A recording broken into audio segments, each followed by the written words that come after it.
What's going on, everybody? Welcome back to the shop or the garage, where we're at. Wait for this car. My neighbor's kid come by. Got that hurricane, tropical storm, barrel, whatever, finally on top of us. Talking like 2 to 4 inches of rain, maybe. We kind of need it. A lot of our lakes are really low. Rivers, not so much. Rivers are way too high. They've been in flood stage like they have been up north.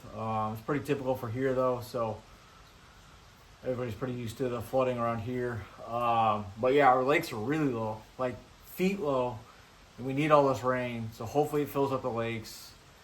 Hopefully it brings some fresh water, some cooler water in. It'd be great. Water temps last weekend were like 86, so not too bad, but I'd like to see like 80. It'd be nice, and about 2 or 3 foot more of water in the lakes. Just because there's so much exposed cover right now, a bunch of exposed rocks, and a bunch of all that shoreline cover is out of the water. So a lot of these fish are just hunkering down deep offshore, suspending. So, but just busting out some baits and reels. Retiring a reel, or at least I'm going to retire for now. It's worked hard enough. It's probably one of the best reels. I mean, it's still in like fantastic shape. It is my Daiwa Pixie Type R, my PXL Type R.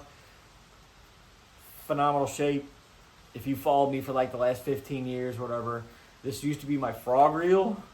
Yeah, it is a BFS finesse reel, but I used it for finesse frogging, 50-pound braid, for a very, very, very long time. This is a 6/8 to 1 gear ratio. Awesome reel. So I kind of went from the frogging, and then I put it on an Ecstasy 723. Used it as fluoro like it should have been. Use it for shaky heads, use it for finesse jigs, used it for tubes.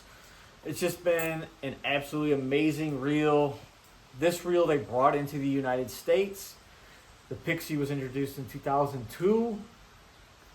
They brought it into the US to try a high-end BFS finesse reel, and it tanked because it was so damn expensive. I think it was $4.99 when they brought it over, which is insane. 13 years ago, maybe even longer. Nobody knew what BFS was. Nobody knew what finesse fishing was with a baitcaster, so it didn't sell well. So I snagged one when they first came out, and it has been an absolute workhorse ever since. Amazing reel, but I am going to put it aside. It is going to go rest in my display case with all my other JDM reels that I have that kind of get into rotation when I feel like plopping some of those reels on some rods. And I'm replacing it temporarily. This is going to be a temporary replacement because I'm probably going to get the new Steez SVTW to go on this rod.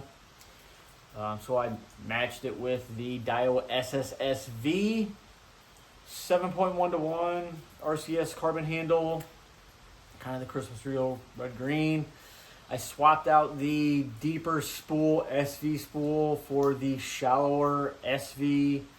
This is off a T3 that I've had. I've got a bunch of other reels lying around, so I swapped out the deep spool for the shallow spool just because I'm using a lighter line. I think this is 10-pound Tatsu. It's either 8 or 10 pound. I'm pretty sure it's 10-pound Tatsu.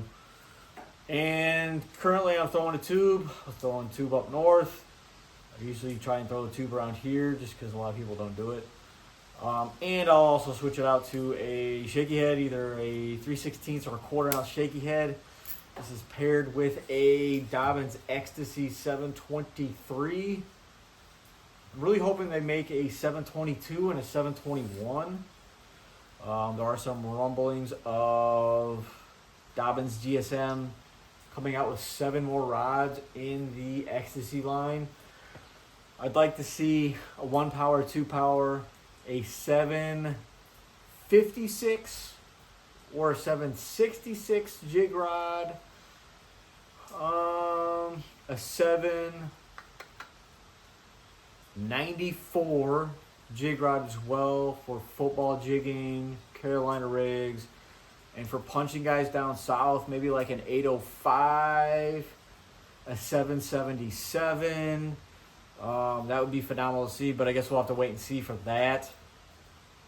But this combo should be amazing. I took it apart, cleaned it, put in some Douthlon, ceramic grease, liquid grease, a semi-fluid grease on it. Yes, I still have plastic on the cork, like on pretty much all my other rods. I just haven't U40'd it yet. But that is the reel I'm swapping it with. This is just an X-Zone tube with a 1/4 ounce head my buddy pours up north. Awesome little reel. It is a little bit underpowered drag typically. I did switch it out to some carbon tacks and added a drag washer. Added the stock one comes with a really terrible drag star. It's really short. It's tiny. It's really sharp, so I swapped it out with a metal drag star. And got rid of the metal aluminum handle for the RCS 90 mil carbon handle from Daiwa. So it's going to be a phenomenal little combo to mess around with until I have time and order a new Daiwa Steez. Hopefully I can get one here sooner than later.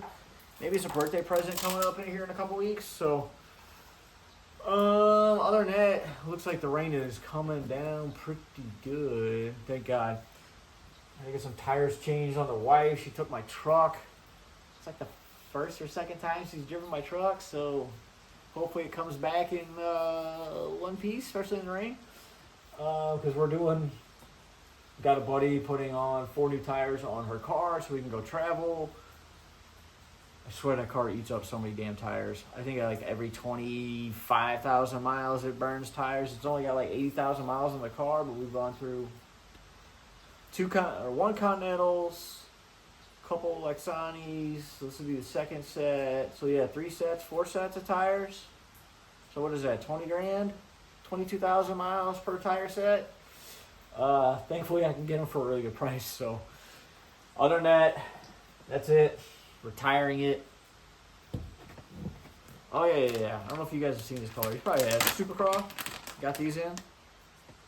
Pretty much a Bama Bug or Bama Craw. Awesome color. Stuff is way too oily. But that is it. Another video coming up. Pretty awesome gift that I received. That's all I'm going to say. So stay tuned for that. We'll talk to you guys later. Peace.